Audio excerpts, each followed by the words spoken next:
Brought to you by Biz Analyst by Khata Book.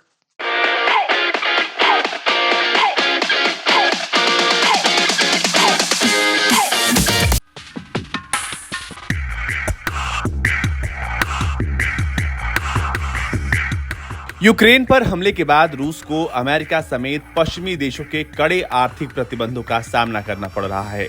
कई बड़ी multinational कंपनियां बीते दिनों में रूसी मार्केट से एग्जिट करने का ऐलान कर चुकी हैं। रूसी बैंकों को ग्लोबल पेमेंट सिस्टम स्विफ्ट से भी बाहर कर दिया गया है। रूसी मार्केट से बाहर निकलने वाली कंपनियों में वीजा और मास्टर कार्ड भी शामिल हैं, जिनके निकलने के बाद से रूस के आम लोगों को काफी दिक्कतें हो रही हैं। कई खबरों में बताया गया है कि इसके विकल्प के तौर पर रूसी बैंक चीन के पेमेंट सिस्टम को अपना रहे हैं। हालांकि अभी से 3 महीने पहले जब रूस के राष्ट्रपति व्लादिमीर पुतिन भारत आए थे, तो उस दौरान हुए कुछ अहम समझौते अभी रूस के लिए बड़े काम के साबित हो रहे हैं। रॉयटर्स की खबर के अनुसार वीजा और मास्टर कार्ड पेमेंट सिस्टम पर रूसी बैंकों ने जो कार्ड इशू किए हैं, वो 9 मार्च के बाद रूस के बाहर काम करना बंद कर देंगे। खबर है कि रूसी सेंट्रल बैंक के हवाले से बताया गया है कि ये कार्ड एक्सपायरी तक रूस के अंदर काम करते रहेंगे। हालांकि ये कार्ड विदेशी कंपनियों के स्टोर या ऑनलाइन शॉपिंग में काम नहीं करेंगे।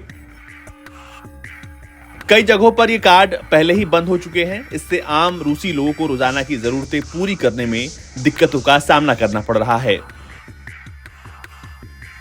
रूसी सेंट्रल बैंक के अनुसार रूस के कई बैंक चीन के यूनियन पे सिस्टम को अपनाने जा रहे हैं। रविवार को जारी बयान में कहा गया है कि रूस के कई बैंक यूनियन पे को अपनाने पर विचार कर रहे हैं। चीन का यह पेमेंट सिस्टम पहले से ही करीब 180 देशों में काम कर रहा है। रूस के भी कुछ बैंक इसका इस्तेमाल कर रहे हैं। अब सबर बैंक और टिनकॉफ जैसे बड़े बैंक भी यूनियन पे के साथ मिलकर कार्ड इशू करने पर विचार कर रहे हैं। ये कार्ड रूस के अपने पेमेंट सिस्टम मीर से सपोर्टेड होंगे। रूस को इस संकट की घड़ी में भारत के डिजिटल पेमेंट इंटरफेस यूपीआई और घरेलू पेमेंट सिस्टम रुपे से काफी मदद मिल सकती है। जब पुतिन दिसंबर 2021 में भारत के दौरे पर आए थे, तब इस बारे में कई अहम समझौतों पर हस्ताक्षर हुए थे।